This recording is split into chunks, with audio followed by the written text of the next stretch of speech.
Good evening. There's been a significant increase in the number of people with mental health problems asking to be seen at accident and emergency departments in England.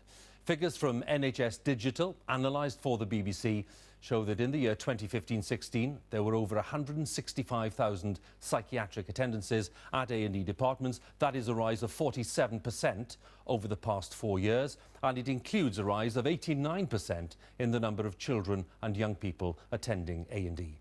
Doctors say the reality is even worse than the figures suggest. Our social affairs correspondent Alison Holt has the story and reports from Birmingham. It's another day of unrelenting demand in the emergency department of Birmingham's Queen Elizabeth Hospital. Any movement in terms of beds? Patients are lining up on trolleys in the corridor, and the waiting room is packed. Customer, counter 1, please. She's taken an overdose of some prescribed medication. The psychiatric team based in the department is dealing with a number of people who've tried to take their own lives. She had a follow-on plan. She had taken an overdose the last time.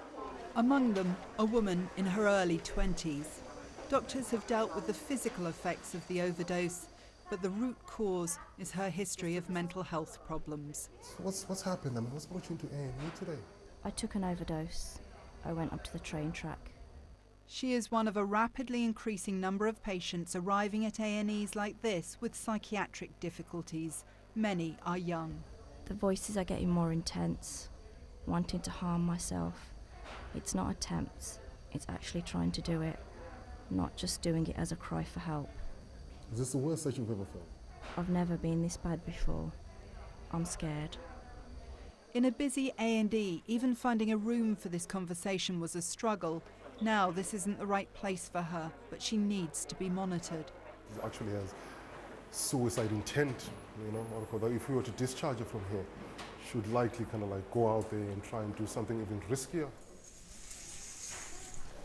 Was there any particular trigger where you took the tablets? At this hospital, they see more than 100 people a week facing a psychiatric crisis. And the Mental Health Trust has set up a quiet unit nearby to assess people away from the pressure. Its staff then search for the psychiatric beds or community support needed. OK, we need to admit this lady. I'm trying to act upon this as a matter of urgency for this lad because he doesn't sound well at all. Nobody in a mental health crisis should be in accident and emergency unless they've got a physical health need. Our A&Es, what I see, they are very, very busy, overstimulated places, you know, and somebody in the mental health, with a mental health issue, it's just not conducive at all to them to be in that environment. That's why in Birmingham they've set up this street triage team to intervene before people reach the emergency department. Patient hearing voices stating going to kill someone. With a police officer, paramedic and psychiatric nurse on board, they respond to 999 calls where there are mental health concerns. I'm a nurse. My name's Lisa, okay, and we're the triage team. Already this evening, the man they're visiting has called for an ambulance several times. His physical health is checked. They listen to and assess him. You were telling me that there was these negative voices in your head at the moment. I think like there's someone controlling me. It's kind of like I'm some kind of machine. After half an hour, it's agreed rather than going to A&E, he'll keep a community appointment in the morning. Has it helped, having the visit? I think the first step is me asking for help, as well as being assured that I will get the help. Over the last 4 or 5 weeks, he's been going to A&E quite a lot. I think he's had 6 admissions through A&E. So we've come out tonight to try and prevent that cycle. Night and day, the street triage team is in demand. But here they believe it's making a difference in getting people the right help. We managed to reduce the numbers of attendants to the A&E, but what you get high quality. You get mental health, police forces and paramedics working in collaboration together to look after one single patient.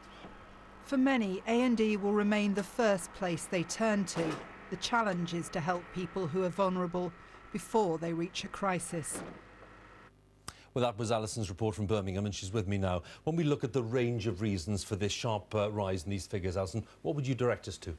Well, it is a complicated picture, but better recording and an increased awareness of mental health issues generally is part of the picture, but certainly doesn't explain the significant increase. Campaigners say if people are turning to accident and emergency when they're in crisis, or sometimes they're directed there by professionals, then that's a sign, they say, that services in the community are just not keeping up with demand, or they're not the right services to provide people with the care that prevents them from reaching that crisis point. Also, doctors say these statistics do underestimate the problem because they only show people who are recorded by staff as having psychiatric reasons for being there as the main reason. So, for instance, if someone turned up having self-harmed, although there would be mental health issues involved, it would go in a different column of statistics and it'll be recorded in another way. Tonight, the Department of Health has said that the Prime Minister has made it very clear that they are committed to improving mental health care across the board, both in the NHS and in the community for people who need it.